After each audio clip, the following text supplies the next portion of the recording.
Welcome once again, and we are pleased to have with us Dr. Sarah of AU-IBAR. Dr. Sarah, welcome. Thank you very much. I'm happy to be here. Excellent. So, to kick us off, just wanted to find out your views on what KEFFA, what you've seen and heard today, and what KEFFA is doing with this initiative that they have launched here today. Thank you very much. I am really excited. Okay. I'm very excited. At the last breakfast meeting that we had with KEFFA, they told Kenya and the world that Kenya's fodder sector is $4.5 billion sector. And this is equivalent to Kenya's petroleum distribution network. Just to help us to understand Contextualize what this sector means, what $4.5 billion sector means. But they pointed out, what's the difference? We know the leading market holders for the petroleum distribution network, but we don't know anybody who's holding 1% of the fodder sector. So I think this was the distinct difference, and just to give us sort of a very clear picture of what we're talking about. This sector exists because we know the numbers of animals that are in this country. The last feed inventory that Kenya did in 2017 showed that not only did Kenya have a 60% deficit in its feed and fodder sector, but also 40% of the existing feed and fodder resources were being wasted. So you can see that this is a sector that exists because your animals exist. But it has not been emerged, it has not been put into place, it has not been facilitated. The kind of investments that are needed into it have not been made. So today was really an important occasion because KEFFCIA brought together all the actors, brought in together many actors that needed to come together, and it brought actors to say, these are our needs. And also it brought other actors who say, we can do this. Excellent. Yes. Excellent. So the demand was set forth, but also the supply. Okay. So that was very good. So with what you have seen and heard, what potential are you now seeing being unlocked from the nation for Kenya and its neighbors and this sector that you so eloquently defined for us? What potential have you had or seen from the conversations that you've had in the rooms, on the stages, and the various side conversations that you've had? A lot was said, but I can tell you 2 or 3 different things. One, the Cooperatives Fund was spoken about. Yes. And I think that was extremely important. We had some of the biggest cooperatives, dairy cooperatives, in Kenya and also across Africa. Some of the biggest dairy cooperatives were in the room. And they set out that this is what they need.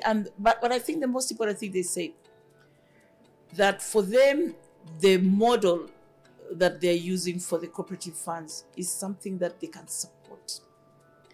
Because some of the cooperatives say that just out of the seasonal shortages, they lose 30% of their incomes, their annual incomes in a year. And that is much larger than if they put aside some funds to support a feed fund, so a feed action. So I think this was extremely important that the cooperatives came together. We had some of the biggest cooperatives speaking and some of the biggest cooperatives providing a profile of what their needs are. And we had financial institutions in here also speak. We had other strategic partners also speak and say, we're going to support this. This was extremely important. But also extremely exciting was the SAFE Fund, which was for the ASAL counties. And we had a lot of the ASAL counties here. We had ASAL counties here. But we also had them say, this will work for us. And I think that was something that was really important that was said in this room today. Yes. So for me, I see the sky is the limit.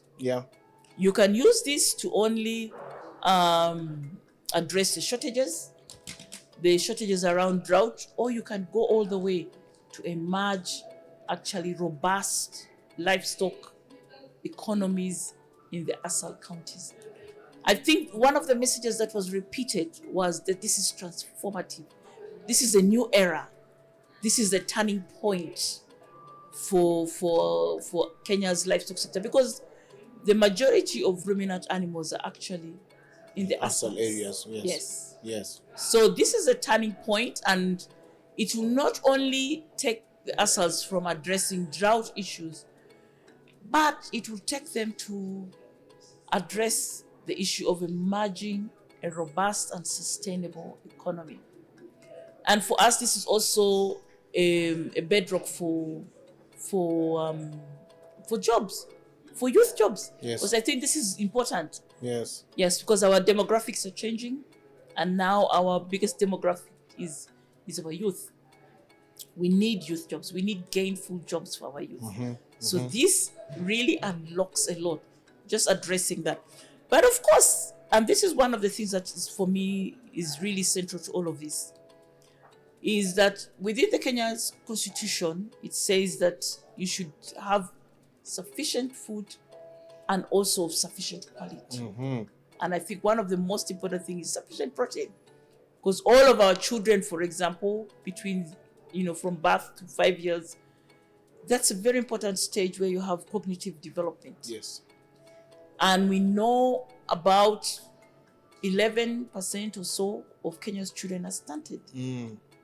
This is an opportunity to really address that issue, to have efficient production, to improve our productivity, so that we can have sufficient and affordable livestock source food. So it's really a change it's a transformation. Yeah. It's a shift. Okay. Yes. And to wind us up, how do you see the lessons that have been learned here and discussed here at length? How do you see them being contextualized and shared with other African countries, if we were to broaden this conversation beyond just Kenya, the RAF specifically? How do we see this applying to them in their contexts of their independent nations? Yes, I see a lot of things here that can be used by other countries. And the first thing is, I think we learned a lot from Nigeria about deal rooms, because this is like a deal room.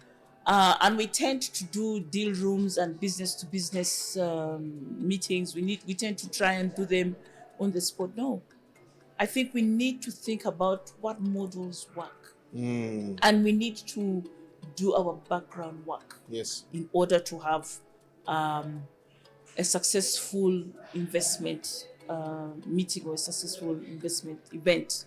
So I think a lot of background work needs to go into this, so that actually you can bring the right people into the room, and you can bring them ready to deal, to do business. Because I think that was the thing that was hammered here today, that we have the demand side, but we also have the supply side. For me, I thought they were both well represented here. Is to say we have the solutions. Yes. But we also have to mobilize the right people to be in the room to get that. I think that would be, for me, the biggest message. But maybe even bigger than that, actually, is that people are willing to invest if you can put out the right models. And I think the most and the biggest thing is you have to do contracting. And you have to think of what how to protect people's investment, how to make sure that they have something back, a return for their investment. So that end-to-end contracting is what will help to get the kind of investments that you did. This place here touched the tip of the iceberg. Yes. I think we had just 7 counties. ASAL counties, we have 23. Yes. And we also had just 9 of the cooperatives. I think we have over 100. Yes, we do. And since some of the biggest ones are on board, we can be sure that others will be on board. We'll follow. So the money that we that exchanged hands today, the investment opportunities that were laid out today, are just the beginning. But also after this, there is hard work to do to make this operational, to actually get this to hit the ground. And I would say that as soon as you're starting something new, you should know that challenges will arise. Yes. And I think the government has to put in the enabling environment, but also we need partners. We need strategic partners to put in the grants and the funds to enable people to actually do the options, the trial work and the piloting work to get this done well. This is going to be something that every country needs to do, but I think countries can start to learn from Kenya. Excellent. Yeah, thank you so much. Thank you very much. And we look forward as Kenyans to us transforming our ASAL areas, which have been considered underperforming, and using initiatives like this to unlock the true value that they portend for the nation of Kenya. So thank you very much for your time. Thank you. And we hope you enjoyed the conference at large. Thank you very much. Thank you.